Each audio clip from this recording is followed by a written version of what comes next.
ಎರಡೂ ಪಕ್ಷಗಳು ವಿಶೇಷವಾಗಿ ಬಿಜೆಪಿ ಮತ್ತು ಕಾಂಗ್ರೆಸ್ ತಮ್ಮ ತಮ್ಮ ಅಭ್ಯರ್ಥಿಗಳನ್ನು ಕಣಕ್ಕಿಳಿಸುವಂತಹ ಉತ್ಸಾಹದಲ್ಲಿದೆ, ರಣೋತ್ಸಾಹದಲ್ಲಿದೆ. ಈ ನಡುವೆ ಅಚ್ಚರಿಯ ಒಂದು ಮಾಹಿತಿ ಕೇಳಿಬಂದಿದೆ ಮೈಸೂರಿನಿಂದ 2 ಬಾರಿ ಆಯ್ಕೆಯಾಗಿರುವಂಥ ಪ್ರತಾಪ್ ಸಿಂಹ ಅವರಿಗೆ ಈ ಬಾರಿ ಟಿಕೆಟ್ ಇಲ್ಲವಂತೆ. ಇದರ ಬದಲಿಗೆ ಮೈಸೂರು ಯುವರಾಜ ಯದುವೀರ್ ಒಡೆಯರ್ ಅವರನ್ನು ಕಣಕ್ಕಿಳಿಸಲು ಚಿಂತನೆ ನಡೆಸಿದೆ ಅನ್ನುವಂಥ ಮಾಹಿತಿ ಬರ್ತಾ ಇದೆ. ಹಾಲಿ ಸಂಸದರಾಗಿರುವ ಪ್ರತಾಪ್ ಸಿಂಹ ಅವರಿಗೆ ಈ ಬಾರಿ ಟಿಕೆಟ್ ಸಿಗೋದು ಅನುಮಾನನ, ಈ ರೀತಿ ಒಂದು ಮಾಹಿತಿಗಳು ಓಡಾಡ್ತಾ ಇದೆ. ಅವರ ಜಾಗದಲ್ಲಿ ಮೈಸೂರಿನ ರಾಜವಂಶಸ್ಥರ ಕುಡಿಗೆ ಟಿಕೆಟ್ ನೀಡುವ ಸಾಧ್ಯತೆ ಇದೆ. ಕೆಲ ದಿನಗಳಿಂದ ಯದುವೀರ್ ಒಡೆಯರ್ ಹೆಸರು ಬಹಳಷ್ಟು ಚರ್ಚೆ ರೂಪದಲ್ಲಿ ಕೇಳಿ ಬರ್ತಾ ಇದೆ. ಜೊತೆಗೆ ರಾಜಸ್ಥಾನ ಮೂಲದ, ಅಂದರೆ ಇವರಿಗೇನು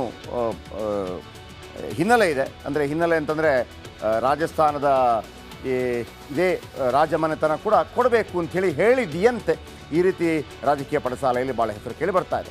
ಈ ಹಿಂದೆ ಶ್ರೀಕಂಠದತ್ತ ನರಸಿಂಹರಾಜ ಒಡೆಯರ್ ಅವರು 6 ಬಾರಿ ಸ್ಪರ್ಧೆ ಮಾಡಿದ್ರು. 2004ರಲ್ಲಿ ಕೊನೆ ಸೋತ ನಂತರ ಮಾಡಲಿಲ್ಲ. 2004 ನಂತರ 20 ವರ್ಷಗಳ ನಂತರ ಮತ್ತೆ ಯದುವೀರ್ ಒಡೆಯರ್ ಅವರು ಕಣಕ್ಕಿಳಿತಾರೆ. ಯದುವೀರ್ ಒಡೆಯರ್ ಕಣಕ್ಕಿಳಿದ್ರೆ ಬಿಜೆಪಿಯಿಂದ ಪ್ರತಾಪ್ ಸಿಂಹ ಅವರಿಗೆ ಟಿಕೆಟ್ ಸಿಗಲ್ವ? ಭಾಳಷ್ಟು ದೊಡ್ಡ ಚರ್ಚೆ ಆಗ್ತಾ ಇದೆ. ಪ್ರತಾಪ್ ಸಿಂಹ ಇಡೀ 28 ಬಿಜೆಪಿಗರ ಪೈಕಿ ಯಾರಾದರೂ ಕೆಲಸ ಮಾಡಿದ್ದಾರೆ ಅಂತಂದರೆ ಅದು ಪ್ರತಾಪ್ ಸಿಂಹ. ಅವರದನ್ನು ಹೇಳ್ಕೊಂಡಿರ್ಬೋದು, ಅದು ಬೇರೆ ವಿಚಾರ. ಆದರೆ ಕೆಲಸದ ಲಿಸ್ಟ್ ಬೇಕಿದ್ರೆ ಅವರ ಬಳಿ ಸಿಗುತ್ತೆ. ಪ್ರತಾಪ್ ಸಿಂಹ ಅವರಿಗೆ ಟಿಕೆಟ್ ಇಲ್ಲ ಅಂತ ಹೇಳಿದಾಗ ಅನೇಕ ಬಿಜೆಪಿ ಕಾರ್ಯಕರ್ತರು ಅವಹಾರಿದ್ದಾರೆ. ನೀವು ಸೋಷಿಯಲ್ ಮೀಡಿಯಾದಲ್ಲಿ ನೋಡಬೇಕು, ಎಲ್ಲರೂ ಕೂಡ ಸಾವರ್ಕರ್ ಜೊತೆಗೆ ಕೂತಿರುವಂಥ ಒಂದು ಫೋಟೋವನ್ನು ಹಾಕ್ಕೊಂಡು ಅದನ್ನು ವೈರಲ್ ಮಾಡ್ತಾ ಇದ್ದಾರೆ. ಮತ್ತೊಂದು ಕಡೆ ಮಂಗಳೂರು, ಅಂದರೆ ದಕ್ಷಿಣ ಕನ್ನಡ, ಆಮೇಲೆ ಉಡುಪಿ ಚಿಕ್ಕಮಗಳೂರು, ಪ್ರತಾಪ್ ಸಿಂಹನಿಗೆ ಅಲ್ಲಿ ಕೊಡಬೇಡಿ, ನಮ್ಮಲ್ಲಿ ಕೊಡಿ ಅಂತ ಕೇಳ್ತಾ ಇದ್ದಾರೆ. ಬಹುಶಃ ಒಬ್ಬ ಎಂಪಿಗೆ ಈ ರೀತಿಯ ಡಿಮಾಂಡ್ ಬರ್ತಾ ಇರೋದು ವೆರಿ ಫಸ್ಟ್ ಟೈಮ್ ಅಂತ ಅನಿಸುತ್ತೆ. ಈ ನಡುವೆ ಮತ್ತೊಂದು ಕಡೆ ಒಂದು ಮಾತು ಕೇಳಿ ಬರ್ತಾ ಇದೆ. ಪ್ರತಾಪ್ ಸಿಂಹ ಅವರನ್ನು ಕಣಕ್ಕಿಳಿಸಿದ್ರೆ ಗ್ಯಾರಂಟಿ ಗೆಲ್ತಾರೆ, ಅದರಲ್ಲಿ 2 ಮಾತಿಲ್ಲ.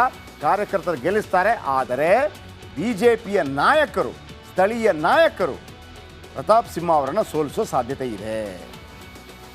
ಬನ್ನಿ, ಹಾಗಿದ್ರೆ ಪ್ರತಾಪ್ ಸಿಂಹ ಅವರಿಗೆ ಟಿಕೆಟ್ ಕೊಡೋದಿಲ್ವಂತೆ ಅಂತ ಹೇಳಿದಾಗ ಎಲ್ಲ ಬಿ ಜೆ ಪಿ ಕಾರ್ಯಕರ್ತರು ಒಂದು ರೀತಿಯಲ್ಲಿ ಆಕ್ರೋಶ ವ್ಯಕ್ತಪಡಿಸಿದರು. ಯಾಕೆಂದರೆ ಎಷ್ಟು ಕೆಲಸ ಮಾಡಿದ್ದಾರೆ ಆ ಮನುಷ್ಯ ಅನ್ನೋಂಥ ರೀತಿಯಲ್ಲಿ. ಮತ್ತೊಂದು ಕಡೆ ಟೀಕೆ ಏನಪ್ಪ ಅಂತಂದರೆ ಕೆಲಸ ಎಲ್ಲ ಮಾಡ್ತಾರೆ, ಆ ನಾಯಕರ ಜೊತೆ ಸಂಬಂಧ ಚೆನ್ನಾಗಿ ಇಟ್ಕೊಂಡಿರೋದಿಲ್ಲ ಅಂಥೇಳಿ. ಹಾಗಿದ್ರೆ ಪ್ರತಾಪ್ ಸಿಂಹ ಮಾಡಿದಂಥ ಕೆಲಸಗಳು ಏನು? ಬೇರೆ ಯಾವುದೇ ಎಂ ಪಿಗಳು ಈ ರೀತಿ ತಮ್ಮ ಕೆಲಸವನ್ನು ಹೇಳ್ಕೊಳ್ಳೋದಕ್ಕೆ ಸಾಧ್ಯ ಇದೆಯಾ? ಯಾಕಂದರೆ ಪ್ರತಾಪ್ ಸಿಂಹ ಅವರಿಗೆ ಬೆನ್ನು ತಟ್ಟಿ ಟಿಕೆಟ್ ಕೊಟ್ಟಿದ್ದೇ ನರೇಂದ್ರ ಮೋದಿ ಅವರು ಈ 10 ವರ್ಷಗಳ ಕಾಲಾವಧಿಯಲ್ಲಿ. ಪ್ರತಾಪ್ ಸಿಂಹ ಏನೆಲ್ಲ ಮಾಡಿದ್ದಾರೆ ಬನ್ನಿ. ಮೊದಲನೇದಾಗಿ ಮೈಸೂರು ಬೆಂಗಳೂರು ದಶಪಥ ರಸ್ತೆ, ಇದಕ್ಕೆ 10,311 ಕೋಟಿ ವೆಚ್ಚದಲ್ಲಿ ಇದು ಸಿದ್ಧವಾಗಿದೆ. ನಿಜ, ಅಫ್ಕೋರ್ಸ್ ಕೇವಲ ಸಂಸದರಿಂದ ಮಾತ್ರ ಆಗೋದಿಲ್ಲ. ರಾಜ್ಯ ಸರ್ಕಾರ ಹೆಲ್ಪ್ ಮಾಡಬೇಕು, ಆಮೇಲೆ ಇಲ್ಲಿದ್ದಂಥ ಲೋಕೋಪಯೋಗಿ ಸಚಿವರು ಹೆಲ್ಪ್ ಮಾಡಬೇಕು, ಎಲ್ಲವೂ ಆಗುತ್ತೆ. ಇದರ ಬಗ್ಗೆ ಭಾಳ ಚರ್ಚೆಗಳಾಯಿತು. ಇಲ್ಲ, ಆಸ್ಕರ್ ಫೆರ್ನಾಂಡಿಸ್ ಇದ್ದಾಗ ಆಯಿತು ಅಂತೇಳಿ ಎಚ್ ಸಿ ಮಹದೇವಪ್ಪ ಹೇಳಿದರು, ಮುಖ್ಯಮಂತ್ರಿಗಳು ಹೇಳಿದರು. ಆದರೆ ಯಾವಾಗ ಪ್ರತಾಪ್ ಸಿಂಹ ಕ್ಲೈಮ್ ಮಾಡ್ತಾ ಇದ್ರು ಅದಕ್ಕೆ ಉತ್ತರ ಕೊಡಬೇಕಾಗಿತ್ತು. ಹಾಗಾಗಿ ಈಗ ಮೈಸೂರಿಗೆ ಹಾದು ಹೋಗೋದು ಸ್ವಲ್ಪನೇ ಜಾಗ, ಅದು ಮಂಡ್ಯ, ರಾಮನಗರ ಈ ಭಾಗದಲ್ಲಿ ಹೋಗ್ತಾ ಇದ್ರು ಕೂಡ ಜನಮಾನಸದಲ್ಲಿ ಅದನ್ನು ಮಾಡಿದ್ದು ಪ್ರತಾಪ್ ಸಿಂಹ ಅನ್ನುವಂಥದ್ದು ಅಚ್ಚಳಿದಿದೆ, ಅವರ ಮನಸ್ಸಿನಲ್ಲಿ ಉಳಿದಿದೆ. ಜೊತೆಗೆ ಪ್ರತಾಪ್ ಸಿಂಹ ಅವರು ಹೇಳಿದ್ದಾರೆ ನಾನೇ ಮಾಡಿಸಿದ್ದನ್ನು ಅಂತ. ನಂಬರ್ 1. ಎರಡನೇದು ಏನು ಕೆಲಸ? ಚಾಮುಂಡೇಶ್ವರಿ ಬೆಟ್ಟ ಅಭಿವೃದ್ಧಿಗೆ 45.71 ಕೋಟಿ ನೀಡಿದ್ದಾರೆ. 45.71 ಕೋಟಿ, ಇದು ಪ್ರತಾಪ್ ಸಿಂಹ ಅವರ ಕೆಲಸ. ಮೂರನೇದು ಹಿನಗಲ್ ಸಿಗ್ನಲ್ಗೆ ಫ್ಲೈಓವರ್ ನಿರ್ಮಾಣವಾಗಿದೆಯಂತೆ. ಹಿನಗಲ್ ಸಿಗ್ನಲ್ಗೆ ಫ್ಲೈಓವರ್ ನಿರ್ಮಾಣ ಇವರ ಅವಧಿಯಲ್ಲಿ ಆಗಿದ್ದು, ಇವರು ಹೇಳ್ಕೊಳ್ತಾ ಇರುವಂಥದ್ದು. ಇನ್ನು ಮೈಸೂರಿನಲ್ಲಿ ಪಾಸ್ಪೋರ್ಟ್ ಸೇವಾ ಕೇಂದ್ರ, ಇದು ಸುಷ್ಮಾ ಸ್ವರಾಜ್ ಅವರಿದ್ದಾಗಲೇ ಫಸ್ಟ್ ಟೈಮ್ ಮಾಡಿದಂಥ ಕೆಲಸ. ಅದಕ್ಕಿಂತ ಮೊದಲು ಅವರು ಬೇರೆ ಬೇರೆ ವಿಚಾರಗಳಲ್ಲಿ ಹೆಚ್ಚು ಸಕ್ರಿಯರಾಗ್ತಾಯಿದ್ರು. ಪಾಸ್ಪೋರ್ಟ್ ಸೇವಾ ಕೇಂದ್ರ ಮೈಸೂರಿನಲ್ಲಿ. ಆಮೇಲೆ 43,000 ಪಾಸ್ಪೋರ್ಟ್ಗಳ ವಿತರಣೆ ಆಗಿದೆ ಮೈಸೂರು ಜಿಲ್ಲೆಯಲ್ಲಿ. 43,000 ಪಾಸ್ಪೋರ್ಟ್ಗಳ ವಿತರಣೆ ಆಗಿದೆ, ಇದು ಅವರ ಹೆಗ್ಗಳಿಕೆ. ಇನ್ನು ಉಜ್ವಲ 95,000 ಕುಟುಂಬಕ್ಕೆ, ಅಂದರೆ 1 ಕೋಟಿಗೆ 5,000 ಕಡಿಮೆ, 1 ಲಕ್ಷಕ್ಕೆ 5,000 ಕಡಿಮೆ, 95,000 ಕುಟುಂಬಕ್ಕೆ ಉಚಿತ ಉಜ್ವಲ ಗ್ಯಾಸ್ ಸೌಲಭ್ಯವನ್ನು ನೀಡಿದ್ದಾರೆ ಸಂಸದರು. ಇನ್ನು ಹಳೆ ಉಂಡವಾಡಿ ಕುಡಿಯುವ ನೀರು ಯೋಜನೆಗೆ 250 ಕೋಟಿ ತಂದಿದ್ದಾರೆ, ಇದೇ ಸಂಸದ.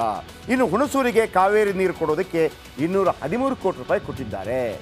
ಪಿರಿಯಾಪಟ್ಟಣಕ್ಕೆ ಕುಡಿಯುವ ನೀರು ನೀಡಲು 239 ಕೋಟಿಯನ್ನು ತಂದಿದ್ದಾರೆ. ಇನ್ನು ಅಮೃತ ಕುಡಿಯುವ ನೀರು ಯೋಜನೆಗೆ 407 ಕೋಟಿಯನ್ನು ಮತ್ತು ಕೊಡಗಿನಲ್ಲಿ 84 ಕಿಲೋಮೀಟರ್, ಮೈಸೂರಲ್ಲಿ 128 ಕಿಲೋಮೀಟರ್ ರಸ್ತೆ ನಿರ್ಮಾಣ ಪ್ರತಾಪ್ ಸಿಂಹ ಅವರ ಅವಧಿಯಲ್ಲಿ ಆಗಿದೆ. ಆಮೇಲೆ ಪ್ರತಾಪ್ ಸಿಂಹ ಮೈಸೂರಿಗೆ 7 ಹೊಸ ರೈಲು ತಂದಿರುವಂಥ ಹೆಗ್ಗಳಿಕೆ ಪ್ರತಾಪ್ ಸಿಂಹ ಅವರಿಗಿದೆ. ಇನ್ನು ಮೈಸೂರು ರೈಲ್ವೆ ನಿಲ್ದಾಣ ಅಭಿವೃದ್ಧಿಗೆ 356 ಕೋಟಿ ರೂಪಾಯಿಯನ್ನು ನೀಡಿದ್ದಾರೆ. ಅಶೋಕಪುರಂ ರೈಲ್ವೆ ನಿಲ್ದಾಣ ಅಭಿವೃದ್ಧಿಗೆ 37.5 ಕೋಟಿ ನೀಡಿದ್ದಾರೆ. 102 ಕೋಟಿ ವೆಚ್ಚದಲ್ಲಿ ಕಂಟೈನರ್ ಡಿಪೋ ನಿರ್ಮಾಣ ಮಾಡಲಾಗಿದೆ. 1854 ಕೋಟಿ ವೆಚ್ಚದಲ್ಲಿ ಕೊಡಗಿಗೆ ಹೊಸ ರೈಲು ಸಂಪರ್ಕವನ್ನು ಮಾಡಿದ್ದಾರೆ. ಮೈಸೂರು ಏರ್ಪೋರ್ಟ್ ರನ್ವೇ ವಿಸ್ತರಣೆಗೆ 319 ಕೋಟಿ ಕೊಟ್ಟಿದ್ದಾರೆ.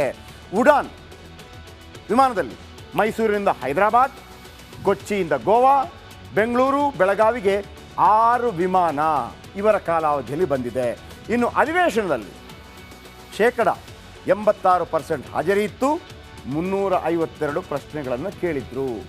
ಇಷ್ಟೆಲ್ಲ ಕೆಲಸ ಮಾಡಿದಂಥ ಪ್ರತಾಪ್ ಸಿಂಹ ಅವರಿಗೆ ಈ ಬಾರಿ ಟಿಕೆಟ್ ಇಲ್ಲ ಅಂತ ಹೇಳಿದಾಗ ಕೇವಲ BJಪಿಗರು ಮಾತ್ರವಲ್ಲ, ಅವರನ್ನು ಟೀಕೆ ಮಾಡೋರು ಕೂಡ, ಯಾಕೆಂದರೆ ಧ್ರುವ ನಾರಾಯಣ್ ಬಗ್ಗೆ ಅವರು ಹೇಳ್ತಾ ಇದ್ರು. ಧ್ರುವ ನಾರಾಯಣ್ ಬಗ್ಗೆ ಒಳ್ಳೆ ಕೆಲಸ ಮಾಡ್ತಾ ಇದ್ರು. ದಿವಂಗತರಾಗಿರುವಂಥ ಚಾಮರಾಜನಗರದ ಮಾಜಿ MP, ಕಾಂಗ್ರೆಸ್ನ ಕಾರ್ಯಾಧ್ಯಕ್ಷರು ಕೂಡ ಆಗಿದ್ದರು. ಇವರು ಭಾಳ ಅಳ್ತಾ ಹೋಗಿದ್ದರು ಆ ಸಂದರ್ಭದಲ್ಲಿ, ನನಗೆ ಎಷ್ಟು ಸಪೋರ್ಟ್ ಮಾಡಿದ್ರು ಅವರು ಅಂತೇಳಿ. ಪಕ್ಷಾತೀತವಾಗಿ ಪ್ರತಾಪ್ ಸಿಂಹ ಅವರನ್ನು ಸೈದ್ಧಾಂತಿಕವಾಗಿ ಟೀಕೆ ಮಾಡೋರು ಇದ್ದಿರ್ಬೋದು, ಅಥವಾ ಈ ಏನು ಪಾಸ್ ಕೊಟ್ಟರು ಲೋಕಸಭಾ ಅಧಿವೇಶನ ಸಂದರ್ಭದಲ್ಲಿ ಅದಕ್ಕೂ ಟೀಕೆ ಮಾಡೋರು ಇರ್ಬೋದು. ಆದರೆ ಕೆಲಸದ ವಿಚಾರದಲ್ಲಿ ಬೇರೆ ಪಕ್ಷಗಳು ಕೂಡ ಅವರನ್ನು ಪ್ರಶಂಸಿಸ್ತದೆ, ಇನ್ಕ್ಲೂಡಿಂಗ್ ದೇವೇಗೌಡರು ಆದಿಯಾಗಿ, ಕುಮಾರಸ್ವಾಮಿ ಅವರ ಆದಿಯಾಗಿ ಅವರ ಕೆಲಸಕ್ಕೆ. ಇವರಿಗೆ ಟಿಕೆಟ್ ಇಲ್ಲ ಅಂತ ಹೇಳುವಾಗ ಅನೇಕ ಕಾರ್ಯಕರ್ತರಿಗೆ ಬೇಸರವಾಗಿದೆ. ಇವರಿಗೆ ಟಿಕೆಟ್ ಇಲ್ಲ ಅಂತಂದರೆ ಹೇಗೆ? ಇದರ ಜೊತೆಗೆ ನಿಮಗೆ ಟಿಕೆಟ್ ಸಿಕ್ಕಿಲ್ಲ ಅಂತಂದರೆ ಪರವಾಗಿಲ್ಲ, ಬನ್ನಿ ಮಂಗಳೂರಿಗೆ, ಬನ್ನಿ ಉಡುಪಿ ಚಿಕ್ಕಮಗಳೂರಿಗೆ ಅಂಥೇಳಿ ಕರೆಯೋರಿದ್ದಾರೆ. ಬನ್ನಿ. ಹಾಗಿದ್ರೆ ಈ ಬಾರಿ ಲೋಕಸಭಾ ಚುನಾವಣೆಯಲ್ಲಿ ಮೈಸೂರಿಂದ ನನಗೆ ಟಿಕೆಟ್ ಫಿಕ್ಸ್ ಅಂತ ನಾವು ಹೇಳಿದರು.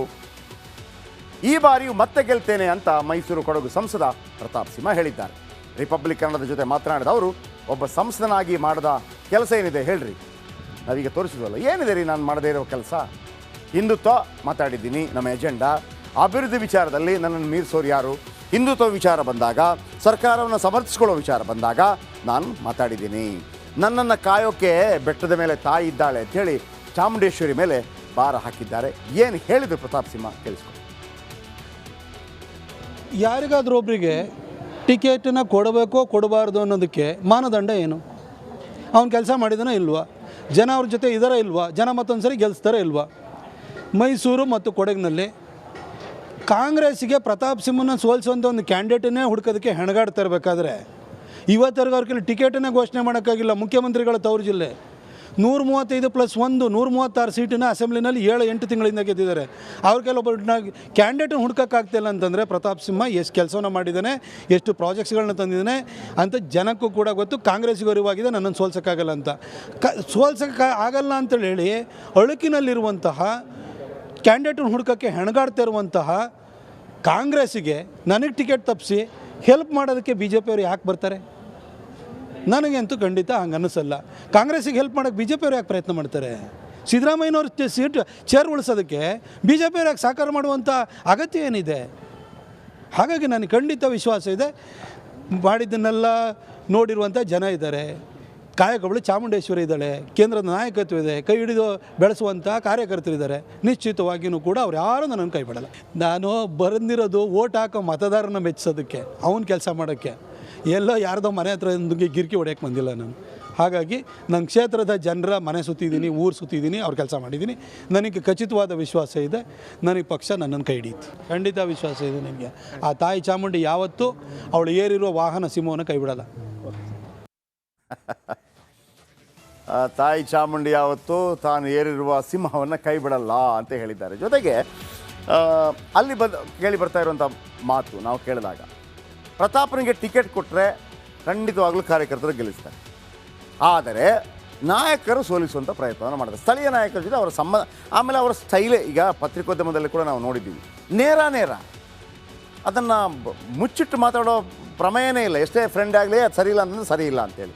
ಬಟ್ ರಾಜಕೀಯದಲ್ಲಿ ಹಂಗಿರಬಾರ್ದೇನೋ, ಹಾಗಾಗಿ ಸ್ಥಳೀಯ ನಾಯಕರು ಮತ್ತು ಯಡಿಯೂರಪ್ಪ ವಿಜೇಂದ್ರ ಅವರು ಕೂಡ ಆಕ್ಷೇಪ ವ್ಯಕ್ತಪಡಿಸಿದರು. ಹಿಂಗೆಲ್ಲ ರಾಜಕೀಯ ಪಡಸಾಲೆಯಲ್ಲಿ ಕೇಳಿ ಬರ್ತಾ ಇರುವಂಥ ಮಾತು. ಹಾಗಂತ ಒಡೆಯರ್ ಕೊಡಬಾರ್ದಾ? ಒಡೆಯರ್ ಖಂಡಿತವಾಗ್ಲೂ ಕೊಡಬೇಕು. ಒಡೆಯರಿಗೆ ಕೊಡದೆ ಇನ್ಯಾರು ಕೊಡ್ತಾರೆ? ಆದರೆ ಪ್ರತಾಪ್ ಸಿಂಹ ಅವರಿಗೆ ಟಿಕೆಟ್ ತಪ್ಪುತ್ತೆ ಅಂತ ಹೇಳುವಾಗ ಬಿ ಜೆ ಪಿ ಕಾರ್ಯಕರ್ತರು ಒಂದು ರೀತಿಯಲ್ಲಿ ತೀವ್ರವಾದ ಅಸಮಾಧಾನವನ್ನು ವ್ಯಕ್ತಪಡಿಸ್ತಾ ಇದ್ದಾರೆ. ಯಾಕಂದರೆ ಪಕ್ಷ ಅವರೇ ಟೀಕೆ ಟಿಪ್ಪಣಿ ಮಾಡ್ಕೊಳ್ಳಿ, ಕಾಂಗ್ರೆಸ್ ಅವರ ಮತ್ತೊಂದು, ಹಾಗಲ್ಲ. ಯಾರೇ ಎಂ ಪಿ ಆದರೂ ಕೂಡ ಕೆಲಸ ಮಾಡೋದು ನಮ್ಮ ಕರ್ನಾಟಕಕ್ಕೆ. ಆ ಒಳ್ಳೆ ಕೆಲಸ ಮಾಡುವಂಥ ಎಂ ಪಿ ಯಾರೇ ಇದ್ದರೂ ಕೂಡ ಅವರನ್ನು ಬೆಂಬಲಿಸಬೇಕು, ಅದರಲ್ಲಿ ಎರಡು ಮಾತಿಲ್ಲ.